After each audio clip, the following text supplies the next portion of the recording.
Deep सिक के ऊपर एक बहुत बड़ा एलिगेशन और ये ड्रामा रुकने का नाम तक नहीं ले रहा। चाइनीज कंपनी डीप सिक एलिगेशन चोरी के हैं। इंडिया के द्वारा ऑल इंडिया ने एलिगेशन लगाए ओपन एआई पर भी। आखिर क्या है पूरी कहानी? चाइनीज के डीप सिक ने मॉडल निकाला R1 नाम का, जो कि ओपन एआई के ओवन मॉडल को बीट करता है।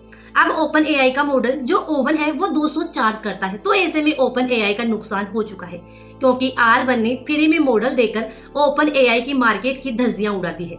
यूएस का स्टॉक मार्केट डाउन हो गया है, क्योंकि जो पैसा उनकी इकोनॉमी में आने वाला था उनकी इकोनॉमी में नहीं आएगा, क्योंकि R1 जैसा फ्री मॉडल यहाँ पर आ चुका है और +1 अराइवली कंपनी यहाँ पर आ चुकी है, जो कि काफी बढ़िया कर रही है और वो चीन की है। अब इंडिया की कुछ कंपनी है जिन्होंने सेम अल्टमैन को चोर बताया। आप लोगों को एक क्रेडिट थ्रेड दिखाऊंगी और आप लोग खुद डिसाइड करना क्या चोरी की अलेग संख है वो सही है या नहीं। मतलब उसको देखकर आपको लगेगा कि ये तो पूरा चार्ट जीबीटी का कॉपी मारा हुआ है। वीडियो में आगे बढ़ने से पहले आपको बता दूं डिस्टिलेशन का प्रोसेसर क्या होता है। तो शॉर्ट में अगर बताऊं तो डिस्टिलेशन का जो प्रोसेसर है वो यह है कि हम एक मॉडल का इस्तेमाल करते हैं दूसरे मॉडल को ट्रेन करने के लिए, जो टीचर मॉडल है, जो स्टूडेंट मॉडल को बेहतर बनाने में हेल्प करता है।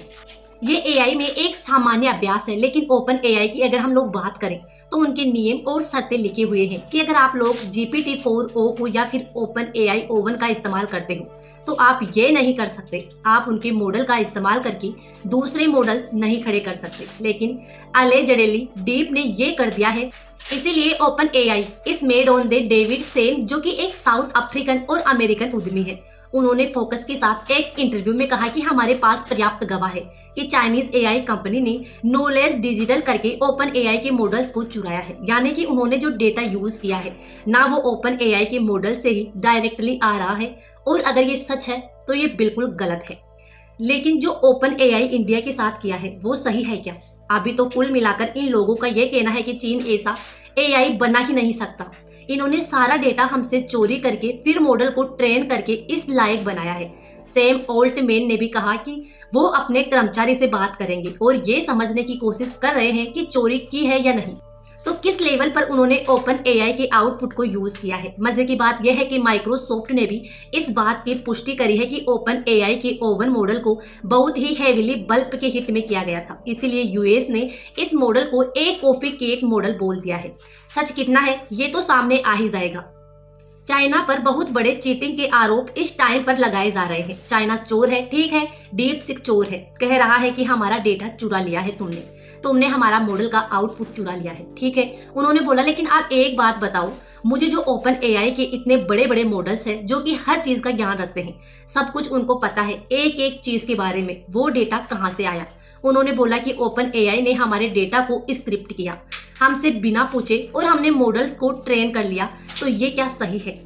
ओपन एआई तो बड़ा ऐसे बन के आ रहा है कि हमने इतनी मेहनत करके मॉडल ट्रेन किया, डेटा कलेक्ट किया, अब इन्होंने हमारा डेटा चुरा लिया। अब अगर बात डेटा की चोरी की है तो इसका जवाब भी इनको देना पड़ेगा, और ये चोरी शायद थोड़ी ज्यादा बड़ी है। यहाँ पर डीप सिक से ये पूछा जा रहा है कि तुम कौन हो, तो उसने डायरेक्टली बता दिया कि मैं चैट जीपीटी का एक वर्जन ही हूँ। चैट जीपीटी की बातों को वो कर रहा है। और ये देखो, किसी ने पूछा कि तुम्हें किसने बनाया, उसने क्या आंसर दिया। डीप सिक टीम ने ये अलग अलग दिए हैं और लोगों से ये कहा कि स्क्रीनशॉट है, वो इसको प्रूव करने के लिए लगाए और सच क्या है वो सामने आ जाएगा। अभी बहुत बड़ी इन्वेस्टिगेशन चल रही है और बहुत धक्के में है यूनाइटेड स्टेट चीन। आज की तारीख में ये एआई रेस में बहुत आगे आ चुका है। चाइना में बहुत अच्छे अच्छे मॉडल्स रिलीज हो रहे हैं। अब सवाल यह है कि क्या ये सब डेटा चोरी का खेल है या एक्चुअल में इसका आर्किटेक्चर इतना अच्छा है? और क्या अगर आर्किटेक्चर इतना अच्छा है तो क्या वो प्लेयर्स जिसके पास इनसे भी बेहतर डेटा है इनको दोबारा आउट परफॉर्म नहीं कर सकते?